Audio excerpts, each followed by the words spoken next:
Assalamualaikum warahmatullahi wabarakatuh. Perkenalkan, nama saya Nur Amanda Delia. Saya dari kelas 11 MIPA 2 SMA Negeri 8 Makassar. Pada kesempatan kali ini saya akan membawakan materi mengenai gelombang mekanik. A. Definisi dan klasifikasi gelombang. Untuk memahami mengenai materi ini, tentu saja terlebih dahulu kita harus mengetahui apa itu gelombang. Gelombang adalah suatu usikan atau getaran yang merambat pada suatu medium yang membawa energi dari satu tempat ke tempat lainnya. Gelombang mengangkut energi tetapi tidak mengangkut materi dari satu daerah ke daerah lainnya. Gelombang merambat melalui medium zat padat, cair, dan gas. Rumus dasar dari gelombang adalah V sama dengan lambda kali F atau V sama dengan lambda per T, di mana V adalah cepat rambat gelombang, lambda adalah panjang gelombang, F adalah frekuensi, dan T adalah periode. Klasifikasi gelombang. Gelombang dibagi atas beberapa bagian, yaitu yang pertama berdasarkan medium perantaranya. Ada gelombang mekanik dan gelombang elektromagnetik. Yang kedua, berdasarkan arah perambatannya, yaitu gelombang transversal dan gelombang longitudinal. Dan yang ketiga, berdasarkan amplitudonya. Ada gelombang berjalan serta gelombang tegak. B. Besaran dan karakteristik gelombang mekanik.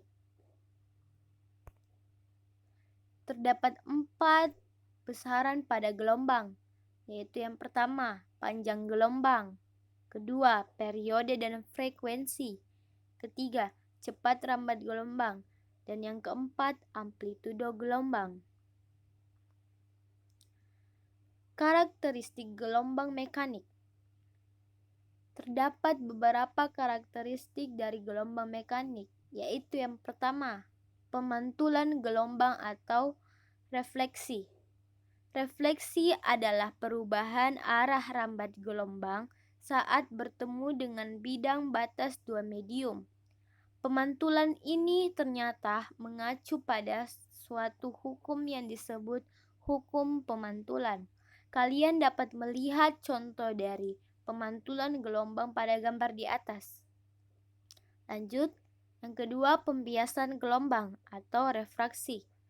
Pembiasan merupakan peristiwa pembelokan arah lintasan gelombang karena melalui dua medium yang berbeda. Jika medium yang dilalui berbeda, maka indeks bias medium juga berbeda.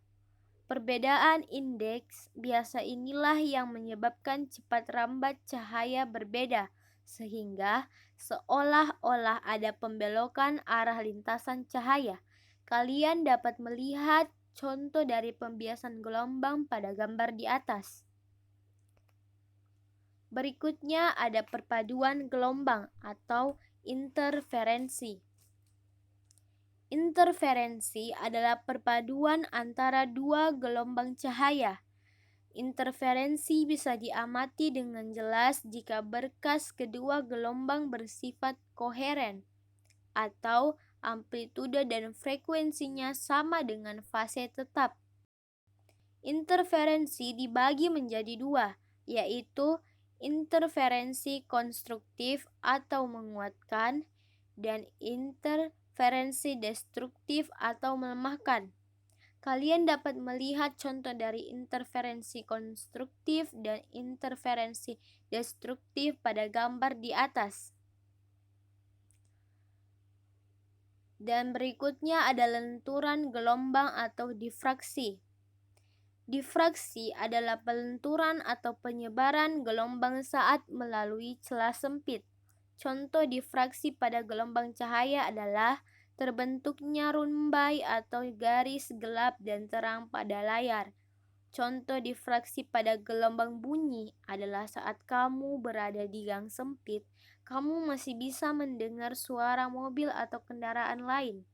Kalian dapat melihat contoh dari lenturan gelombang atau difraksi pada gambar di atas. Dan yang terakhir ada polarisasi gelombang. Polarisasi adalah peristiwa terserapnya sebagian atau seluruh arah getar gelombang sehingga hanya memiliki satu arah getar saja. Polarisasi hanya terjadi pada gelombang transversal dan tidak dapat terjadi pada gelombang longitudinal.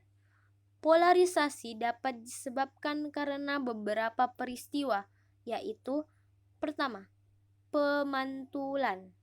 Terjadi ketika suatu sinar yang tidak terpolarisasi datang pada cermin datar, kemudian dipantulkan sehingga terjadi sinar pantul yang terpolarisasi. Kedua, pemantulan dan pembiasan. Terjadi ketika sinar datang dari medium dengan indeks bias N1 ke medium dengan indeks bias N2. Sehingga sinar akan dipantulkan dan dibiaskan. Dan yang terakhir ada absorpsi selektif. Seberkas sinar yang telah melewati polaroid hanya akan memiliki satu bidang getar saja, sehingga sinar yang melewati polaroid adalah sinar terpolarisasi.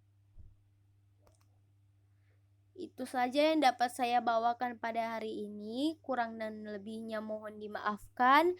Assalamualaikum warahmatullahi wabarakatuh.